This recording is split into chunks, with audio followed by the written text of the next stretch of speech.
Alain, premier sujet quand même, parce qu'il y en a plein à développer ce soir. On va parler du cas Marine Le Pen. Il y a eu la manifestation aujourd'hui de soutien qui a été objectivement ce qu'on peut appeler un échec, un flop. La police a annoncé 8000 personnes, donc on a entre 6 et 8000 personnes qui sont allées à Paris alors qu'il faisait un temps parfait et qu'il y avait la possibilité normalement pour la population de se mobiliser. Mais tout d'abord, je le rappelle, condamnation de Marine Le Pen, du parti et aussi de nombreux cadres. On a Marine Le Pen qui se retrouve avec 5 ans d'inéligibilité, 4 ans de prison, dont 2 fermes, 100 000 euros d'amende.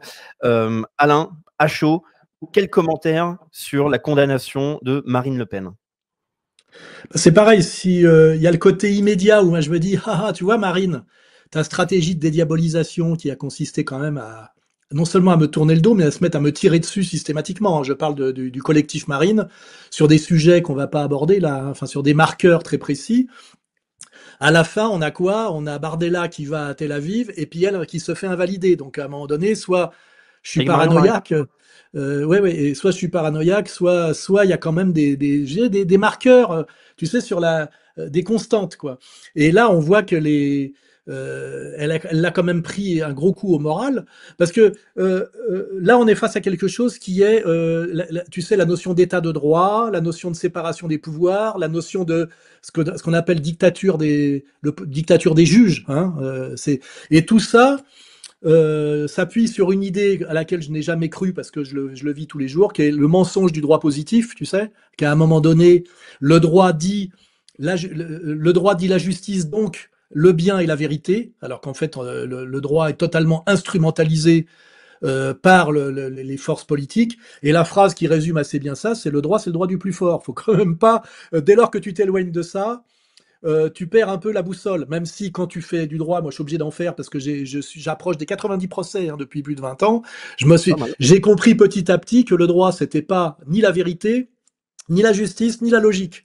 C'est vraiment un truc très bizarre qui est assez, je dirais, talmudique, hein, fondamentalement, tu vois, qui s'est beaucoup éloigné de la logique grecque pour évaluer avec une dynamique propre, une dynamique propre. Je veux pas faire de paranoïa, mais c'est quelque chose de très très tordu le droit, et ça attire les tordus, et ça permet aux tordus de tordre. Tu vois ce que je veux dire? Donc Donc, Marine s'est si fait tu peux me tordre. permettre, juste Alain, pour contextualiser au cas où, pour ceux qui n'auraient pas toutes les informations, donc c'est une affaire de détournement de fonds publics, de fonds européens pour financer le parti, donc du Rassemblement national aujourd'hui, qui a commencé en 2014. Et en fait, ce qui représente le fond de l'affaire avec Marine Le Pen et ses commentaires, c'est le fait qu'il y ait donc l'inéligibilité pour 5 ans avec exécution provisoire qui donc a été décidée par la juge Bénédicte de Pertuis, qui considère qu'elle a été fortement influencée et guidée par Eva Joly, et qui a déclaré que ce qui justifiait l'exécution provisoire, c'était qu'il y avait un risque de récidive et que ce risque de récidive représentait un Un trouble trouble à l'ordre public.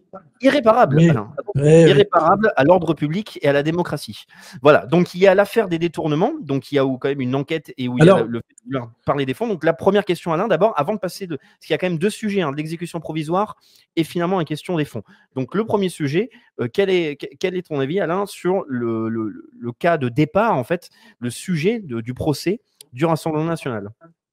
bah, il y a deux manières de voir les choses. La manière, on va dire, de droite et la manière de gauche, hein, c'est d'un point de vue du camp politique.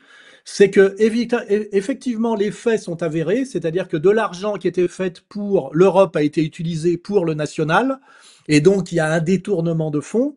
Mais si on prend un peu de hauteur, c'était pour faire la même politique pour le même parti. C'est pas pour acheter des bagnoles, c'est pas de l'enrichissement personnel. Les cons qui te disent c'est de l'enrichissement personnel parce que ça a permis qu'à un type de prendre 3 4 000 euros, tu vois, ils savent pas ce que c'est que l'enrichissement. Je veux dire, il faut qu'ils s'intéressent. Ça aussi, c'est du jeunisme économique, tu sais. C'est des gens qui n'imaginent pas ce que c'est que les détournements de fonds des parasites d'État qui sont en place et qui donnent les leçons d'ailleurs à Marine Le Pen. On est dans des sommes, on est sur des milliards. Il y a des milliards qui sont détournés. Donc le vrai problème, c'est que Marine s'est mise à la faute d'une certaine manière, une faute que commettaient à peu près tous les partis, parce que l'Europe, ça sert à rien.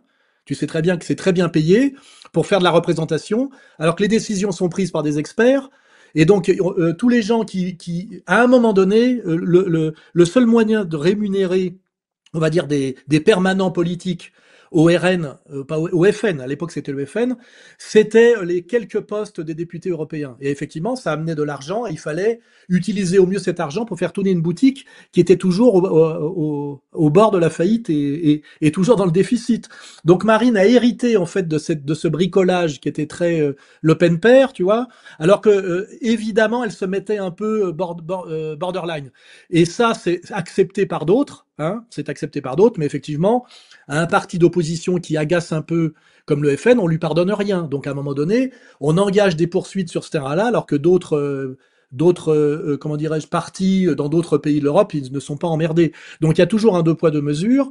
Il y a comment dirais-je, une espèce de manque de rigueur chez Marine et son entourage qui aurait dû faire attention parce qu'effectivement ils franchissaient une ligne, c'est évident. C'est-à-dire que comment dirais-je, la faute, elle est avérée, hein, elle est avérée. Il y a réellement de l'argent qui est utilisé où il n'a pas lieu d'être. Mais c'est pour faire la même politique pour le même parti.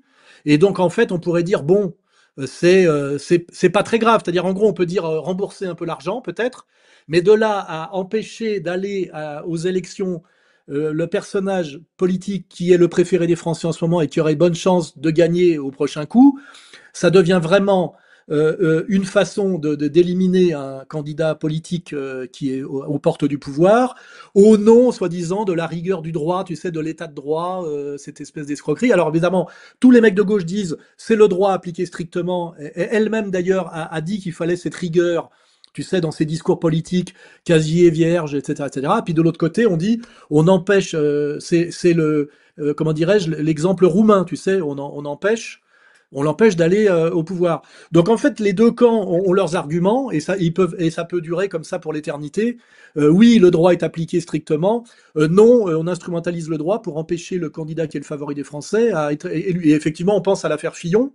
Hein, à l'affaire Fillon, qui était un peu la même chose, hein, qui aurait dû être élu normalement. Il avait gagné la primaire à droite, c'était son tour. Macron est arrivé de nulle part. Enfin, tu vois. Mais moi, ce que je fais remarquer, c'est là où je rejoins un peu Ozon, c'est que ça fait quand même très longtemps que le droit est quelque chose d'instrumentalisé par des puissances qui n'ont pas vraiment l'intérêt de la nation française au cœur.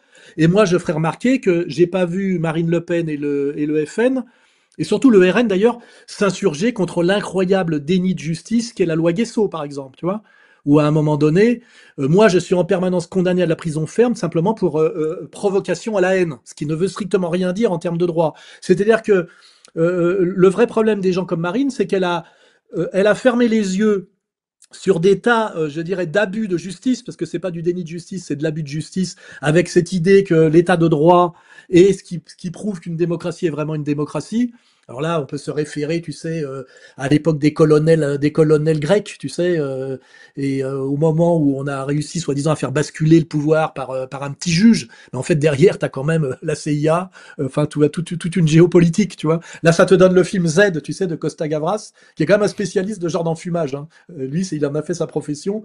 Alors évidemment, je veux dire, il y a le problème de Marine, c'est qu'elle a validé en fait une espèce de dérive qui s'appelle le pouvoir des juges, tant que ça l'arrangeait, parce qu'effectivement, il y a tellement de corruption et de casseroles tous azimuts que, comme le front est celui qui est le moins passé à la caisse, c'est peut-être celui qui est le moins susceptible d'être poursuivi dans son esprit. Parce qu'effectivement, ils ont eu assez peu accès à la manne, tu vois.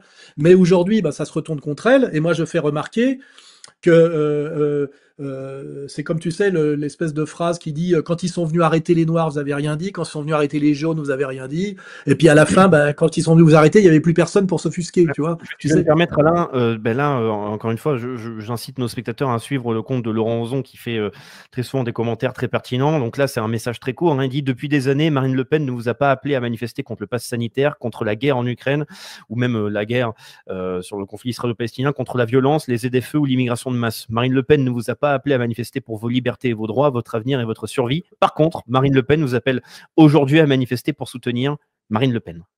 Bah c'est pour ça qu'il n'y a pas eu grand monde dans la rue, parce que les gens regardent ça comme des spectateurs. Ils ont conscience que ça les dépasse, tu sais, genre ça c'est c'est de la haute politique bien tordue qui les dégoûte un peu. Et les gauchistes sont contents parce que de toute façon les gauchistes, tu sais, leur morale est la nôtre. Tu sais, eux, ils sont un peu comme les cathos tradis, tu sais, ils ont la vérité révélée, mais par d'autres biais. Et eux, tous les coups sont permis, tout est bon, tu vois. Il y a très longtemps que leur morale est sortie de la morale d'une certaine manière. Hein. C'était très trotskiste, ça, tu sais. Pardon, monsieur, je suis confus, j'ai garé mon briquet. On a aussi tendance à jouer avec le feu. Google, qui est une création de la CIA. L'équipe de Géopolitique Profonde vous donne le meilleur de l'actualité brûlante.